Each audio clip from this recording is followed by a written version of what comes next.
अस्सलाम वालेकुम, welcome to the fresh episode of the tech show. चलिए आज की वीडियो को स्टार्ट करते हैं ट्विटर और माइक्रोसॉफ्ट की लड़ाई के साथ। अच्छा, एक चीज़ मैं आपको पहले क्लियर कर दूं कि चैट जीपीटी के आने के बाद इलोन मस्क को काफ़ी ज़्यादा झटका लगा, क्योंकि इनिशियली तौर पर जो चैट जीपीटी के फाउंडर्स थे ना, उनमें से एक इलोन मस्क भी शामिल था। अब आज की डेट के अंदर चैट जीपीटी काफ़ी ज़्यादा सक्सेसफुल चल रही है, और अगर हम लोग चैट एआई की मार्केट को देखते हैं ना, तो चैट जीपीटी टॉप के ऊपर ही चल रही है। उसका मुकाबला गूगल अभी तक नहीं कर सकी, और अभी जितनी कंपनीज आ रही हैं वो तो इनिशियल स्टेज के ऊपर ही हैं।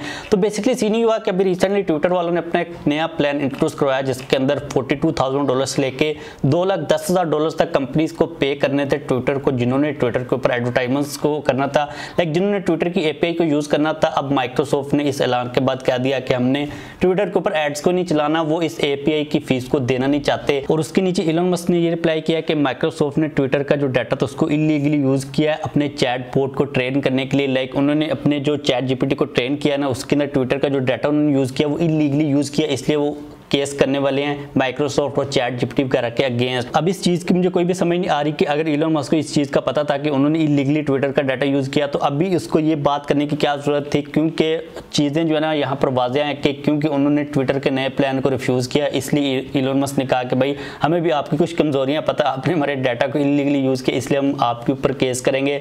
लेकिन मुझे बिहाइंड द सीन जो एक प्रोसेस वो यही लग रहा है कि चैट जीपीटी क्योंकि काफ़ी सक्सेसफुल चल रही है, इसलिए इलोन मस्क को ये चीज़ अच्छी नहीं लगी। उन्होंने कहा चलो कोई पंगा नया करते हैं माइक्रोसॉफ्ट के साथ, अब लेट्स सी कि वो लोग क्या करते हैं। लेकिन ये जो वॉर है ना चैट जीपीटी की और इस किस्म की आपको होती हुई काफ़ी ज़्यादा नजर आएगी। नेक्स्ट अपडेट के ऊपर मूव करें, जो कि Realme 11 के बारे में। अब आप में भी वेट कर रहे हो Realme 10 सीरीज़ का या फिर Realme के फ़ोन्स का कि पाकिस्तान के अंदर वो अभी तक क्यों नहीं आए, तो हमें उनको एक दफ़ा इग्नोर करना पड़ेगा। जो टाइमलाइन चल रही है ना ग्लोबल मार्केट के अंदर, उसके ऊपर देखना पड़ेगा, क्योंकि ग्लोबल मार्केट के अंदर Realme 11 सीरीज़ आने वाली है। उसके कुछ पोस्टर सामने आप यहाँ पर देख सकते हो। ये आई थिंक के जो टीजर वीडियो उसमें से कुछ स्क्रीनशॉट्स वगैरह हैं जो कि चाइना से सामने, आप यहाँ पर डिज़ाइन को देख सकते हो। काफ़ी हद तक डिसेंट डिज़ाइन है। बैक साइड के ऊपर काफ़ी बड़ा सर्कुलर शेप के अंदर कैमरा का मॉड्यूल आप लोगों को मिलने वाला है। अब इसके अंदर क्योंकि हमें 3 मॉडल्स मिलेंगे, Realme 11 सिंपल, प्रो और प्रो प्लस, तो डिज़ाइन काफ़ी हद तक सिमिलर ही मिलेगा आपको। तीनों की बैक साइड के ऊपर ये चीज़ सजेस्ट की जा रही है कि इसी किस्म का बड़ा कैमरा करिंग होगा, जिसके अंदर लेंसेज को प्लेस किया जाएगा। अब जो सबसे हाई एंड मॉडल होने वाला है Realme 11 प्रो प्लस, उसके अंदर 200 मेगापिक्सल को यूज़ करने की न्यूज़, यानी कि वो कह रहे हैं कि हो सकता है कि यूज़ किया जाए। लेकिन हमारे लिए इंपॉर्टेंट जो है ना सबसे ज़्यादा Realme 11 सिंपल और प्रो है, जिसके अंदर में भी 108 मेगापिक्सल वगैरह के सेंसर्स को यूज़ किया जाए। अभी इनिशियल स्टेजेस के ऊपर है, रूमर्स इतने ज़्यादा नहीं आ रहे, स्पेसिफिकेशंस को लेके डिफरेंट चीज़ें सजेस्ट की जा रही है, क्योंकि जब मल्टीपल मॉडल्स होते हैं ना, तो जो लीक्स आती है वो कंफर्म नहीं होती कि ये वाली जो चीज़ बताई जा रही है किस मॉडल के अंदर होगी। लेकिन एक चीज़ तो क्लियर है कि ये जो पिक्चर्स है इस किस्म का ही डिज़ाइन होने वाला है, और जो वर्किंग है वो चल रही है Realme 11 सीरीज़ के ऊपर, तो बहुत जल्द उसको चाइना की मार्केट के अंदर इंट्रोड्यूस करवा दिया जाएगा। अगले अपडेट के ऊपर मूव करें, जो कि सैमसंग के बारे में। तो सैमसंग की ए सीरीज़ के रिलेटेड आप लोगों के काफ़ी ज़्यादा क्वेश्चन आते रहते हैं कि ए सीरीज़ कब आएगी, उसको भी लेके काफ़ी कंफ्यूजन पाई जा रही है, क्योंकि ए सीरीज़ डिफरेंट रीजन्स के अंदर आ रही होती है। डिफरेंट मॉडल्स को सैमसंग मतलब इंट्रोड्यूस करवा रहा है, एक ही साथ पूरी सीरीज़ नहीं आ रही। लेकिन जब तक पाकिस्तान के अंदर ये वाली सीरीज़ आएगी ना, तब तक सारे के सारे मॉडल्स ग्लोबल मार्केट के अंदर आ चुके होंगे। पिछली दफ़ा भी ये हुआ था कि एक साथ ही सारी ए सीरीज़ आ गई थी। हम लोगों ने एक वीडियो के अंदर सारे ए सीरीज़ के मॉडल्स को कवर किया था, हाथ के अंदर फ़ोन होल्ड भी नहीं हो रहे थे मुझसे थंबनेल के लिए। तो इस दफ़ा भी यही सीन हमें देखने को मिल सकता है। खैर A24 की बात करें तो वियतनाम के अंदर ये लिस्ट हो चुका हुआ है। डिज़ाइन फ्रंट से आपको नोच मिलने वाली है, बेजल्स काफ़ी नॉर्मल है, बैक साइड के ऊपर ट्रिपल कैमराज है, किसी किस्म का कोई भी कैमरा का मॉड्यूल नहीं। ओवरऑल देखने के अंदर डिवाइस काफ़ी नॉर्मल डिसेंट लुकिंग है। स्पेसिफिकेशंस के ऊपर नजर डालते हैं। 6.5 इंचेस का एमोलेड डिस्प्ले है, हाई रिफ्रेश रेट के बारे में कोई डिटेल नहीं बताई सैमसंग ने कि 60 हर्ट्ज है या फिर 90 है या फिर 120 है, लेकिन एमोलेड डिस्प्ले है 6.5 इंचेस का। 13 मेगापिक्सल का फ्रंट के ऊपर कैमरा, बैक साइड के ऊपर 50 मेगापिक्सल के साथ आपको ऑप्टिकल इमेज स्टेबलाइजेशन मिल जाएगी, which is like very great, क्योंकि सैमसंग ने ए सीरीज़ के अंदर ऑप्टिकल इमेज स्टेबलाइजेशन को काफ़ी नॉर्मल कर दिया हुआ, जो कि कैमरा की क्वालिटी को काफ़ी इंप्रूव करती है, स्पेशली अगर आप लो लाइट की बात करते हो। साथ में अल्ट्रा वाइड सेंसर है, वो एक 2 मेगापिक्सल का मैक्रो सेंसर है। G99 का प्रोसेसर, और प्रोसेसर भी काफ़ी ज़्यादा डिसेंट है। लाइक अगर आप लोग परफॉर्मेंस की साइड के ऊपर देखते हो ना, तो G99 आपको गेमिंग की काफ़ी डिसेंट परफॉर्मेंस को प्रोवाइड करेगा। और काफ़ी अच्छी बात है कि सैमसंग ने थोड़ा सा ग्राफिक इंटेंस टाइप का प्रोसेसर इंप्लीमेंट यहाँ पर किया। 5000 mAh की बैटरी के साथ 25 वाट की फास्ट चार्जिंग की सपोर्ट मिलने वाली है। ओवरऑल जो डिवाइस है मुझे काफ़ी डिसेंट लुकिंग लग रही है, स्पेशली अगर हम लोग कंसिडर करते हैं A2X सीरीज़ को। लाइक नॉर्मली हम देखते थे पहले के सैमसंग के जो A3X सीरीज़ के फ़ोन होते हैं, जिसके अंदर A32, A34 वगैरह आते थे, उनके अंदर हमें काफ़ी बैलेंस स्पेसिफिकेशंस मिल रही होती हैं। लेकिन ये वाला भी फ़ोन है काफ़ी मुझे डिसेंट लग रहा है। कैमराज ऑप्टिकल इमेज स्टेबलाइजेशन को प्रोवाइड कर रहे हैं, एमोलेड डिस्प्ले, साथ में 25 वाट की फास्ट चार्जिंग की सपोर्ट भी है। G99 का प्रोसेसर काफी डिसेंट परफॉर्मेंस को प्रोवाइड करेगा। लेट्स सी इसकी प्राइस कितनी होती है, क्योंकि अभी वियतनाम के अंदर भी प्राइस नहीं आई तो पाकिस्तान के अंदर आइडिया लगाना बिल्कुल भी पॉसिबल नहीं है, लेकिन बहुत जल्द ये फोन्स आने वाले हैं।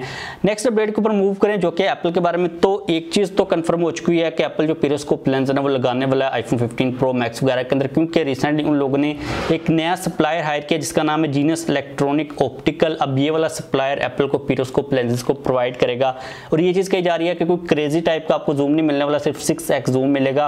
और इस वक्त अगर हम लेटेस्ट देखते हैं तो हमें 3x तो ऑलरेडी मिल ही रहा है, तो 3x से 6x तक का जंप होने वाला है, जो कि मुझे लगता है कि इतना कोई खास बड़ा नहीं है, क्योंकि अगर आप पेरिस्कोप लेंस के ऊपर देखते हो ना तो एटलीस्ट 20x तक का जूम हम एक्सपेक्ट कर सकते हैं, कंसिडरिंग द फैक्ट कि जो कंपटीशन के अंदर सैमसंग क्या कर रहा है, हुआवे वाले क्या करते रहे हैं। तो मुझे लगता है कि 6x काफ़ी ज़्यादा कम है, एप्पल में भी इससे ज़्यादा 10x तक जाने की कोशिश करे, लेकिन जो इनिशियल रूमर्स आ रहे हैं वो यही कह रहे हैं कि 6x का जूम मिलेगा।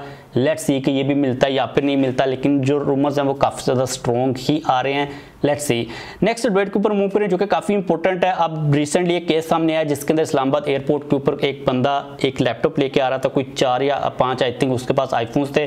तो कस्टम वालों ने क्या किया कि उसका जो लैपटॉप था उसको अपने पास डिटेन कर लिया, इसके अलावा जो फोन्स थे वो भी डिटेन कर लिए। इंटरेस्टिंग बात यहाँ पर ये हुई कि उन्होंने कोई भी रसीद वगैरह नहीं दी उस बंदे को, उसकी जो प्रोडक्ट्स को उन लोगों ने डिटेन किया था। अब जहाँ तक मामला ना लैपटॉप का, अगर फॉर एग्जाम्पल आप बाइक से आ रहे हो, आपके पास एक लैपटॉप है तो आपके ऊपर कोई भी रूल कस्टम्स का अप्लाई नहीं होता, आप इजीली उसको लेके आ सकते हो बैगेज रूल के थ्रू। लेकिन उन्होंने क्या किया कि लैपटॉप को भी अपने पास रख लिया, उसको कोई रसीद वगैरह नहीं, इसके अलावा जो फोन्स थे वो भी रख लिया और फोन्स को लेके भी एक फोन की पता नहीं सारे फोन्स की कोई रसीदें वगैरह उसको नहीं दी। जिसके बाद उस बंदे ने कस्टम्स के अगेंस्ट कोई कार्रवाई की और एक बंदा उन लोगों ने आइडेंटिफाई किया जिसने ये स्कैम करने की कोशिश की, क्योंकि जब भी आप बाइक से आते हो तो आपको अगर फोन्स लेके आने, आपके फोन अगर डिटेन भी हो जाते हैं ना, आपने उनके ऊपर कस्टम ड्यूटी नहीं पे की तो कस्टम वाले उनको अपने पास रख लेते हैं और आपको रसीद वगैरह देते हैं। उसके बाद आपने पूरा प्रोसेस करना होता है, जो पेमेंट है उसको करने के बाद उस रसीद को दिखा के आपने अपने फोन को वापस लेना होता है। लेकिन यहाँ पर उन्होंने एक इसको क्या हो गया,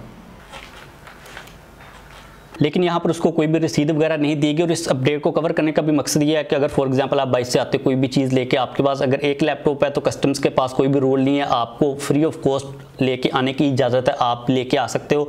और अगर आपके पास एक से ज़्यादा मल्टीपल आईफोन्स है या फिर कोई भी फ़ोन्स हैं तो आपको अगर कस्टम वाले कहते हैं ना कि भाई ये आप नहीं लेके जा सकते, तो आपको रसीद वगैरह देनी पड़ती है ताकि आप जो कस्टम की क्लियरेंस है वो करवा सको। अगर आपको वो रसीद नहीं देते तो भाई आप फिर कैसे उनको कहोगे कि आपने हमारे फ़ोन्स को रखा हुआ है। तो ये चीज़ आप लोगों ने अपने माइंड के अंदर लाजमी तौर पर रखनी है। काफ़ी ज़्यादा स्कैम्स भी होते हैं कस्टम्स के ऊपर, काफ़ी ज़्यादा लोगों को ऐसे हिरास करने की भी कोशिश की जाती है, तो जो रूल्स हैं उनको अंडरस्टैंड करना काफ़ी इंपॉर्टेंट चीज़ है। मैंने सोचा कि आप लोगों के साथ में शेयर कर दूँ। तो बस आज के लिए ये अपडेट सारी लाइक कर दीजिएगा, चैनल को भी सब्सक्राइब कर लीजिए।